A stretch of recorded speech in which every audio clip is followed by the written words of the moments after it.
Hello student, आज हम पढ़ेंगे हिंदी थर्ड लैंग्वेज अभिव्यक्ति का पाठ 7 सदा नीरा कावेरी। ठीक है, सबसे पहले हम पढ़ेंगे पाठ प्रवेश।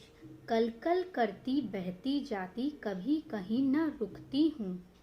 ठीक है, कल कल कहती बहती जाती और वो कभी नहीं रुकती, तो वो क्या चीज़ है? वो है नदी। ठीक है, नदी के जो पानी। बच्चों, हमारे देश में गंगा, यमुना, कावेरी जैसी कई नदियां हैं। तो आज हम उन्हीं नदियों में से एक नदी के बारे में पढ़ेंगे। ओके, आज अध्यापिका ने गृह कार्यों में कावेरी नदी पर एक प्रोजेक्ट बनाने के लिए दिया था। अध्यापिका जो थी, टीचर जो थी, वो होमवर्क में किसका प्रोजेक्ट दी है? कावेरी नदी के नदियों के बारे में दी हैं प्रोजेक्ट बनाने के लिए। घर आते ही रम्या ने कपड़े बदल कर खाना खाया और पापा की लाइब्रेरी में पहुंच गई। जैसे ही रम्या स्कूल से घर आती है, डायरेक्ट खाना खाती है। खाना खाने के बाद वो वापस कहाँ चली जाती है? लाइब्रेरी में चली जाती है। दादाजी ने उसे इधर उधर कुछ ढूंढते देखा तो बोले, रम्या यहाँ क्या कर रही हो? रम्या अपने पापा के लाइब्रेरी में जाके कुछ ढूंढ रही थी, तो उसके दादाजी देखे इधर उधर तो बोले कि रम्या क्या ढूंढ रही हो, थोड़ा आराम कर लो।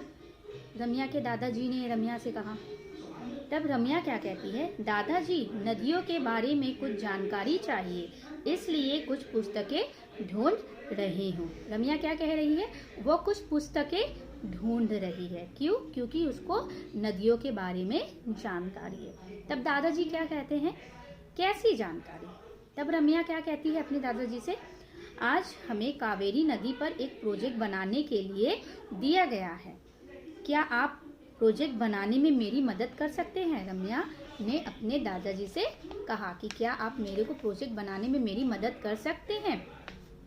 तब दादाजी क्या बोले? हाँ हाँ रम्या, बिल्कुल कर सकता हूँ।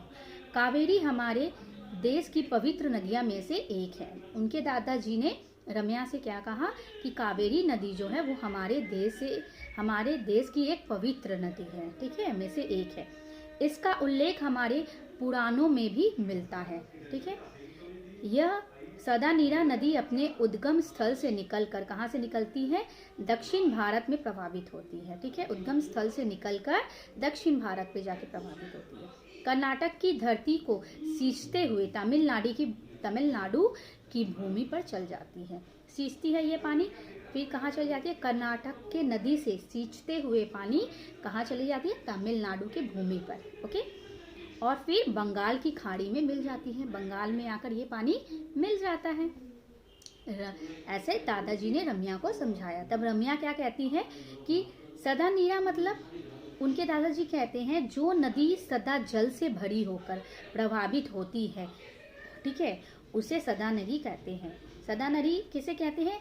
दादाजी रम्या को बता रहे हैं वो जल जो सदा से भरी मतलब भरा हुआ पानी, उसे हम लोग सदा नीरा जल कहते हैं। यह नदी बहुत बड़ी है। यह नदी जो होता है बहुत बड़ा होता है, इसलिए इसमें सदैव खूब पानी रहता है, इसलिए इसमें पानी बहुत रहते हैं। दादाजी ने रम्या को ऐसे समझाया। तब रम्या क्या कहती है? दादाजी, इसमें इतना पानी कहाँ से आता है? तब दादाजी क्या कहते हैं? इसमें हरंगी, हेमावती, नोयल, अमरावती, सिमसा, लक्ष्मण तीर्थ, भवानी आदि छोटी छोटी नदियाँ मिलती है। ये सब नदियों उसमें मिलती है, तो सब नदियों का पानी एकत्रित हो रहा है। ठीक है, इस पर बना जल प्रपात भी प्रसिद्ध है। ठीक है, ओके स्टूडेंट, प्रपात का अर्थ क्या है? प्रपात का अर्थ है जल प्रपात का अर्थ है झरना। ठीक है,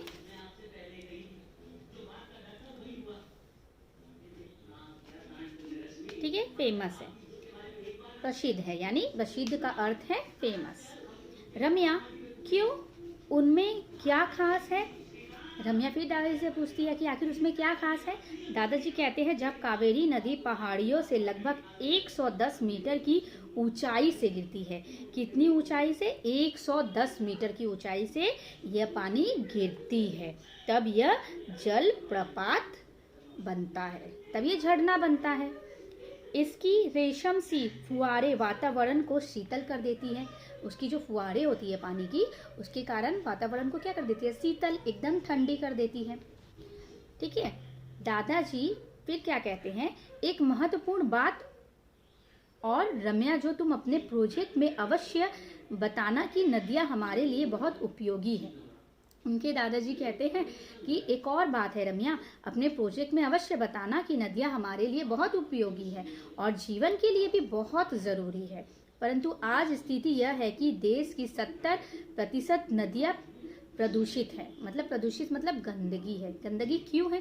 क्योंकि सब उसे गंदा कर दे रहे हैं, खराब कर दे रहे हैं, प्रदूषित कर दे रहे हैं। इनके संरक्षण के लिए हम सबको आगे आना होगा, क्योंकि नदियाँ नहीं बची तो मानव सभ्यता भी नहीं बचेगी। मतलब दादाजी का कहने का मतलब ये है, रम्या को ये बता रहे थे कि अपने उस प्रोजेक्ट में ये लिखना कि नदी को कोई गंदा ना करे, ठीक है, अशुद्ध ना करे, इसके बारे में लिखना और ये भी करे ताकि इस नदी को अच्छे से सींच के रखे। अगर ये नदी नहीं रहेगी तो हम लोग का भी जीवन आगे ठीक नहीं रहेगा।